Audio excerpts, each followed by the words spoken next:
Hello, my name is Garrett. I'm a physical therapy assistant student at Owens Community College, and today I'm just going to be kind of going over some various measurements, things like that on the wheelchair for our patients, and just kind of also going over the various movements, things like that, also the removal of different things on the wheelchair, but we'll get to that later. So the first thing I want to start off with is the back height here. So the back height is going from the top of the wheelchair here to the bottom of the seat here. And so how you want to measure that is from the bottom of the shoulder down to the waist here, and then you want to subtract 4 inches from that. So you want to subtract 4 inches from that, don't mind me, in order to be able to have the patient be able to retract their shoulders, things like that, have some movement, and various things, and also relieve some pressure off the top of the back there. And so the second thing I'm going to go over is the seat depth. So the seat depth is going to be from the front of the wheelchair here to the back here. So going from the front to the back, you're measuring from your hip here, or your waist, down to your knee, and then you want to add 2 inches onto that measurement. So the reason you want to add 2 inches is just to give the patient some movement room, or allow them to have some more range of motion kind of in that seat. And then as well as with the seat width, so the seat width is from here to here, and so with that you want to add 1.5 inches as well, kind of the same as the last two. Allow the patient to be able to have some room to move around in the seat and things like that. And so the next thing I'm going to go over for this is going to be the armrest height for the patient. So what you want to do here is you want to measure this from the top of the shoulder down to the bottom of the elbow here, and then you want to add 1 inch. So by adding 1 inch to this, you're kind of allowing the patient to not, be shrugging their shoulders all the way up like this, and allowing them to be able to rest their arms comfortably on the wheelchair. So now the next thing that I want to go over is going to be the leg length. So the leg length of the chair is going to be from the knee down to the ankle, and then you want to add 2 inches onto that. So the reason you want to add 2 inches is for these here. So for these here, you want these to be 2 inches off the ground as well, and that's kind of where the legs are going to be able to sit and lay in a comfortable position for our patients to be able to rest their legs at a 90-degree angle. So there's that there, and also adding 2 inches onto that also allows our patient's legs to be able to sit comfortably here as well, and not having their knees shoved up into them or anything like that. So the next thing that I'm going to go over is going to be the removal of the various things on the chair here.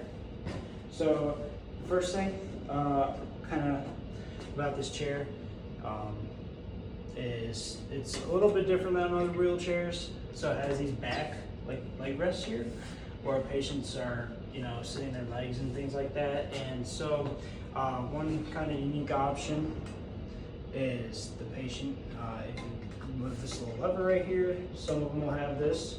If you flip that, you can raise and lower the patient's leg height so that they can kind of be able to adjust their legs, or we can adjust their legs into a proper position. And so if you want to remove these, I'll swing it out here. You just want to swing it out to the side, and you can simply just pull it up off these 2 rings right here. And then I can also do it for the other side. So again, you just pull up and bring it out, and then there you go. So those are off now. And now the next thing, on other wheelchairs, not this one though. This one's armrests are connected here. so I'm not able to remove them. But most of the time on wheelchairs like this, there will be some buttons in the back here where you'll just be able to press down on the buttons and simply just remove the armrests off of the chair. So, kind of some cool things about the chair here, other than the fact that the patients with those foot pedals will be able to raise their legs up. Oh, I guess it is not on this chair. I lied. So for the brakes, you know, some wheelchairs are going to have push and or pull. It makes it easier for the patient sometimes to be able to pull to lock or push to lock based on their injury. Simply to lock the wheelchair, you're just going to take this on this one and pull it back, and then the wheel's locked and you're not going to be able to move anywhere. So also another thing are these kind of like grab bars that hang out, you know, approximately ½ an inch to an inch. This allows the patient to be able to wheel around, maneuver around in the wheelchair, and just be able to do the various things that they want to do and be able to walk around in the wheelchair. And you know, some reasons why we want to remove those foot pedals off is so if the patient, you know, doesn't want to push themselves, they can simply just walk themselves, depending on their injury. Obviously, if their legs are injured, they're not going to be able to walk themselves. So, just kind of looking at a summary of everything that we went over. So I told you guys about the seat depth, the back height, leg height, how high those foot pedals should be over there, armrest height, you know, going over the various things to be able to do removal of the chair, accessories and things like that, and obviously where the patient or ourselves can grab onto to be able to wheel this wheelchair with ease and things like that. So, and